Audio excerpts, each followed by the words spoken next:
Hello, future homeowners. This is Brandy Price, and this is your Minute Key. So today I want to answer a question that I get a lot, which is from a person who is 5 years from the home buying process, but wants to know what to do now to prepare.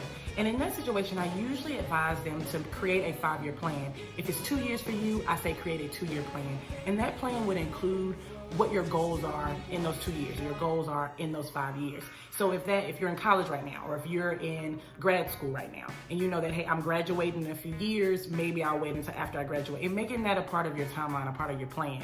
If you know that you would like to be married or have kids within the next 5 years, making that a part of your plan and your timeline, and considering that as you plan to purchase a home. Again, everything you can't anticipate because life happens. However, you should be able to look at your life right now and make a decision on whether or not your job is good enough, or whether or not you're in the right financial place, or whether or not you're living in the right state.